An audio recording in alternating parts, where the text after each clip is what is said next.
As we continue to think about this theme of being on the up, the next thing is to grow up. Hebrews 6 and verse 1 says, "Therefore let us move beyond the elementary teachings about Christ and be taken forward to maturity." If we want things to change, sometimes we simply have to grow up. Too often we don't move beyond that basic teaching of Christ. We know what it is to be saved, but then we don't move on and grow with Christ. Salvation is not about avoiding hell. It's about having a fullness of life, bringing heaven to earth. The writer of Hebrews warns the church about remaining infantile in our faith, and we need to grow into maturity and be able to discern between right and wrong. The work of leaders in the church is to help each member reach that level of maturity. To some extent, it's like parenting. And like parenting, church leadership is in crisis in our times. The following points are taken from a Huffington Post article from a few years ago about parenting, but they're worth reflecting on as we see how they are relevant to the Christian life. Number 1, fear.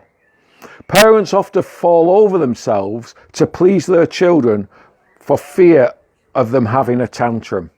They go out of the way to avoid conflict, but in the long term, that's not healthy. What do people learn if we go out of our way to please them just to avoid conflict?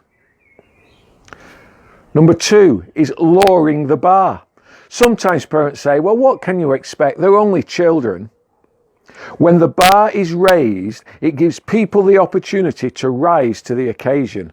Jesus never lowered the bar to get people to follow. He set the bar high when he said, "Take up your cross daily and follow me." Number 3 is a lack of community. There was a time that when your child was told off by a teacher or a neighbour, as parents you would support the judgment of a responsible adult. Nowadays, if someone else says something to your children, you are more likely to have a go at that adult. As Christians, we can sometimes hide behind being non-judgmental so as not to challenge inappropriate behaviour like racism or sexism or gossip. Number 4, a reliance on shortcuts. Some parents use all kinds of gadgets to keep their children amused. However, too much reliance on shortcuts stops them from learning patience. Sometimes we just want the Holy Spirit to zap us and put everything right. Even though that is possible, for the most part, he expects us to do our bit to cooperate with him. There are few shortcuts to spiritual maturity. It involves self-sacrifice.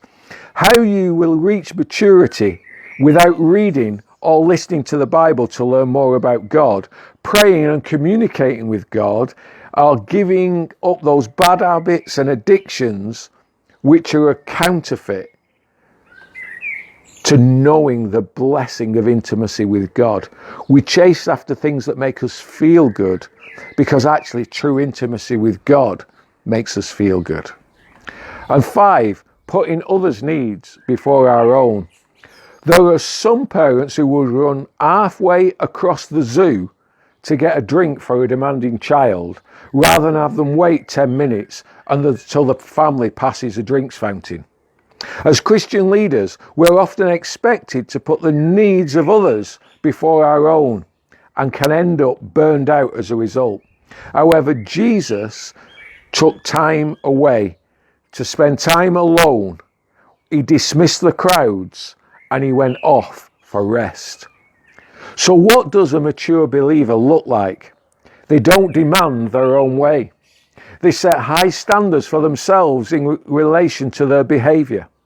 They open themselves up and be accountable to other Christians. They're prepared to work hard to keep a close relationship with God, and they are reliant on their relationship with the Godhead to sustain their faith. So tonight my message to you is simple. If you want to be on the up, grow up.